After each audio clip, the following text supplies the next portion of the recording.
Post wide dribbling का मतलब ये है कि अक्सर औक़ात पेशेंट आकर बताते हैं कि पेशाब करने के बाद उनको कतरे निकलते रहते हैं।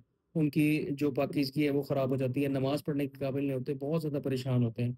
ये बेसिकली एक ऐसी कंडीशन है जिसके अंदर पेशेंट अगर सही तरह अवॉइड ना करे तो फिर ये प्रॉब्लम फ़ेस करते रहते हैं। ज़्यादातर ये मर्द हज़रात के अंदर होती है, मर्द हज़रात में पेशाब की नाली काफ़ी लंबी होती है और उसके आगे एक स्फिंक्टर लगा होता है बेसिकली। स्फिंक्टर के आगे जो भी कतरे आ जाएँगे जो बल्बस पार्ट में होंगे, अमूमी तौर पर अगर आप ज़ोर लगाएँ, कब्ज़ की वजह से ज़ोर लगाएँ, अपना खाना खाली करने के लिए ज़ोर लगाएँ, तो वो कतरे आके ठहर जाते हैं और उससे आगे कोई रुकावट नहीं होती और बंदा जब नॉर्मल रूटीन अपनी इख्तियार करता है, काम कर रहा होता है इसके अलावा नमाज़ पढ़ने लगता है, तो वो कतरे आहिस्ता-आहिस्ता 1-2 कतरा जो है वो निकलना शुरू हो जाता है और नापाकी कर देता है।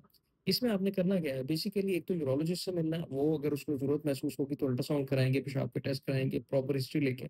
और इसके अलावा आपने अपनी अवॉइडिंग हैबिट्स को बेहतर करना है। आपने ज़ोर नहीं लगाना, जितना पेशाब आए उतना करना है। आपने काफ़ी देर तक वॉशरूम में नहीं बैठे रहना है, ये सोच के कि मैं खाना खाली करके ही उठूँगा।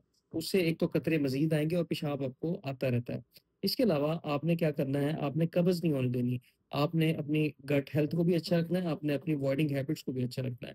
और पेशाब करने के बाद अच्छी तरह पेशाब की नाली को हिलाकर, दबाकर पेशाब की नाली को खाली करना है और उसके बाद उठ जाना है। इसके अलावा कीगल एक्सरसाइज़ेज़ का बहुत अच्छा रोल है, कीगल एक्सरसाइज़ेज़ करें। अमूमी तौर पर इसके अंदर दवाई से ज़्यादा ये तमाम चीज़ें करने से पेशेंट बहुत अच्छा महसूस करते हैं और अगर आप ऐसा मसला फ़ेस कर रहे हैं तो ये लाज़मी चीज़ें अपनाएँ, इंशाअल्लाह आपको बहुत ज़्यादा बेहतरी देखने में आएगी।